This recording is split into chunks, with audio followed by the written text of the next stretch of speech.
बिस्मिल्लाहिर्रहमानिर्रहीम। अस्सलाम वालेकुम प्यारे दोस्तों। आग ने एक दुकान के अलावा पूरी मार्केट जला दी। रात के 3:30 बजे फोन की घंटी की आवाज सुनकर नईम जाग गया और या अल्लाह खैर कहते हुए फोन उठा लिया। नईम साहब मार्केट में बिजली के शॉर्ट सर्किट की वजह से आग लग गई है और बहुत से लोगों की दुकानें जलकर खाकिस्तर हो चुकी हैं। आप जितनी जल्दी हो सके यहाँ तशरीफ लाएं और आकर अपनी दुकान संभालें। दूसरी तरफ से उसका एक जानने वाला ये खबर सुना रहा था। ओह अल्लाह मेहरबानी फरमाए, अब नमाज का वक्त होने वाला है, मैं नमाज के बाद आ जाऊंगा। नईम ने जवाब दिया, हद हो गई यार, अभी तक अगर कुछ बच भी गया हो तो आपकी नमाज पढ़ने तक भस्म हो जाएगा। जवाब मिला, कोई बात नहीं, अल्लाह मालिक है। ये कहकर उसने फोन रख दिया। इत्मीनान से नमाज अदा की, अपने रब से दुआ मांगी और गाड़ी निकालकर मार्केट की तरफ चल पड़ा। मार्केट के इर्द गिर्द की फजा आग और धुएं के बादलों से घिरी हुई थी और लोग अपने सामान का नुकसान होने पे दुख भरी आहें ले रहे थे। कुछ गवर्नमेंट को कोस रहे थे, कुछ मकामी इंतजामिया को, और कुछ अपने रब से शिकवे करने में मसरूफ थे।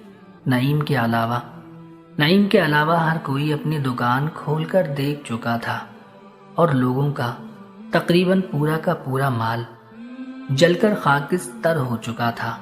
उसने सबके सामने अल्लाह का नाम लेकर अपनी दुकान खोली तो लोगों की आंखें हैरानी से खुली की खुली रह गई जब उन्होंने देखा कि उसका सारा माल सलामत था।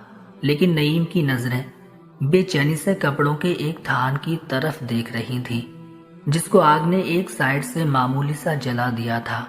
लोगों ने हैरानी से कहा कि तुम्हारा सारा माल बच गया है और तुम एक थान के हल्का सा जल जाने पे परेशान हो। उसने जवाब दिया कि मैं ज़कात पूरी और बाकायदगी से अदा करता हूँ और कभी किसी को गलत या 2 नंबर माल नहीं देता, फिर भी ये जल गया है, कोई ना कोई गड़बड़ ज़रूर है। हिसाबात निकाल कर दिल जमौई और एहतियात से देखा तो हिसाब करने पे मालूम हुआ कि इस दफ़ा ज़कात का माल अदा करते हुए गलती से कुछ कमी हो गई थी। उस पे अल्लाह ने अपने बंदे को याद दहानी कराई थी। उसने फौरी तौर पे वो माल अदा किया और अपना माल बच जाने पे बेख्तियार अल्लाह का शुक्र अदा किया। सच है, ईमानदारी से कमाए हुए हलाल माल की अल्लाह हिफाजत करता है। बेशक कुरान पाक में अल्लाह ताला इरशाद फरमाता है कि ज़कात अदा करो। इस तरह की कई मिसालें हमारे मुआशरे में मौजूद हैं, बस हमें उनसे सबक हासिल करने की बहुत ज़रूरत है। रमज़ानुल मुबारक के महीने में ही नहीं बल्कि बाकी महीनों में भी अपने दिल को अल्लाह की तरफ राग़िब कीजिए और ईमानदारी की ज़िंदगी गुजारने का अज़म कीजिए।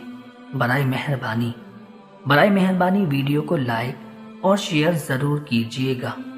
जज़ाकल्लाहु खैरा।